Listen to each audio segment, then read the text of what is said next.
The House of the Dragon's 8th episode is easily the most heart-wrenching one of the series, as King Viserys finally bids farewell to his family and the audience. We're shown not just the calm before the storm, but what could have been. In today's video, we'll look at some of the key details and the director insights from episode 8 of the epic Game of Thrones prequel, so let's dive right on in. First off, here is an important detail that you might have missed: those dragon eggs. With just how much happened in this episode, it is not surprising that fans might have forgotten about an important detail that happened right at the start of the episode. We see Daemon Targaryen collect a couple of eggs from the clutch of Syrax. This is Rhaenyra's dragon, and these eggs are important for a couple of reasons. From his clutch, we're likely to see Mourning, which is a dragon that Rhaena will fly in House of the Dragon. This is the main reason behind the power of Rhaenyra and Daemon's side during the Dance of the Dragons. Their faction has access to more dragons and dragon riders, so this important detail nicely hints at the war to come. Next up, Jacaerys' High Valyrian is a nod to Aegon the Conqueror. When we first meet the grown-up Jace, he's seen taking a lesson in High Valyrian. This is a very subtle nod to Aegon the Conqueror, making it both a language lesson and also a history one. Among the lines that Jace reads out is "landed at the Blackwater Rush." This refers to the event of the Targaryen king landing at the lands there as he first began his conquest of Westeros. This specific area also has historical significance because it's where Aegon Fort, the king's first castle, was created. And guess what? It's also where the Red Keep now sits. Could Jace's history lesson be hyping up some detail from the future? Plus, this episode showed us one of Rhaenyra's key supporters. With how the realm has turned against her due to the accusations levied against her, it's nice to see someone who's truly devoted to Rhaenyra's side. In this episode, we once again see Lord Caswell, who's the only person there to welcome the prince and the princess as they arrive at the Red Keep. The Lord was previously seen in episode 6 when he congratulated Rhaenyra after she gave birth to Joffrey. Caswell remains a firm supporter of Rhaenyra, and even after Viserys' death, he doesn't give in to the demands of the Greens. This causes them to imprison him, and in the end, he chooses to die over swearing allegiance to Aegon. Let's also talk about the makeover the Red Keep got. In this episode, Rhaenyra mentions how even though she's returning after such a long time, it doesn't feel like she's back home again. And a big reason behind this is the makeover the Red Keep has got. Daemon highlighted how most of the Targaryen heraldry has been removed from the keep. Instead, statues and symbols representing the seven-pointed star have been put up. This is a lot deeper than fans might think. Alicent was seen wearing a necklace representing the seven-pointed star too. The idea behind this change is to highlight how pious she's become and how the queen continues to use her own self-righteousness as a shield against her actions. This reliance on faith is something that will definitely play a role in upcoming events. Some fans also spotted Otto's cheeky insult to Rhaenyra and Daemon. When Daemon and Rhaenyra arrive at King's Landing, they're not given a proper welcome. Instead, just Lord Caswell was there to greet them. Later, it's revealed that this was intentionally done by Otto. During the small council meeting, he said that he hopes the two were given a greeting that befits their station. This is a clear indication that he planned the whole thing out and made sure that no one would go out and greet the future queen. Though there are moments of peace later in the episode, even just this small moment goes a long way to show that Otto won't stop at anything to undermine his rivals. Next on the list is that weird Sir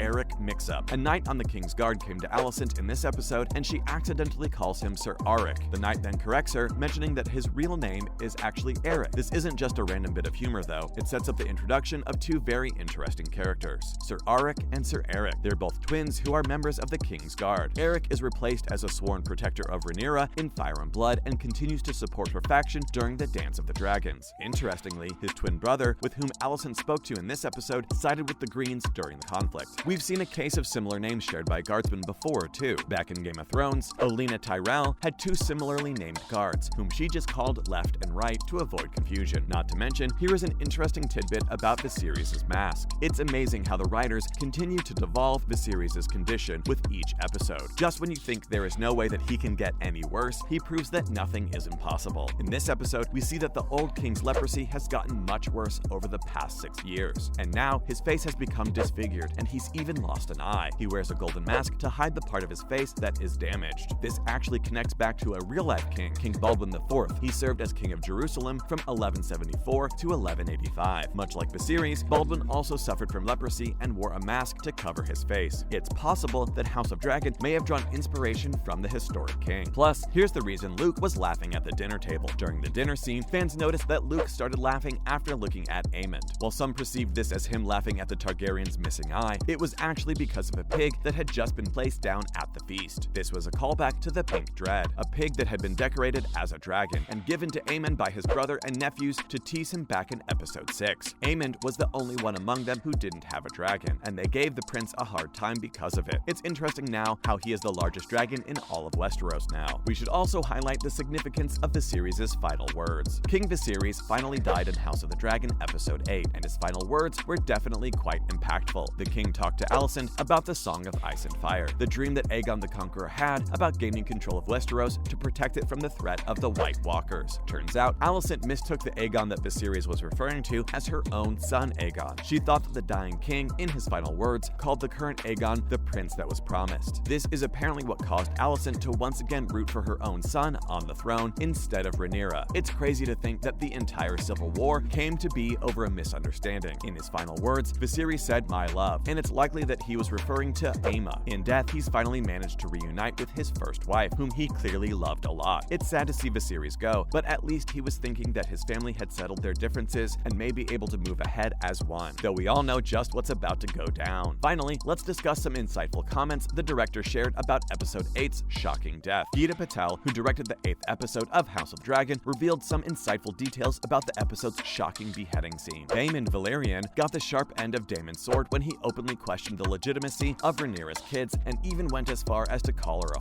Talking about his death from both a narrative and stylistic point of view, the director stated that she always saw the head coming out when he was speaking. She wanted to capture that element of surprise. This meant that the shot really had to be quite simple, and just the sheer shock of it happening is what's supposed to grab the attention of the audience. Patel also mentioned that she often shoots more than one versions of a scene. This allows her to have a bit more options during the editing process and makes the work for the showrunner a bit easier. She also mentioned that one of the reasons that she loves Game of Thrones, and by extension the House of the Dragon, is that it's really the only show that allows you to do such wild things without restriction. Daemon's death highlighted just how serious it is to accuse Rhaenyra, especially this openly. It also sets a precedent for anyone who may dare question the legitimacy of her heirs again, especially the Greens. And that's a wrap for this video. Which of these key details did you notice while watching the episode? Comment below and give this video a thumbs up and subscribe to our channel for more videos just like this. We'll see you in the next one.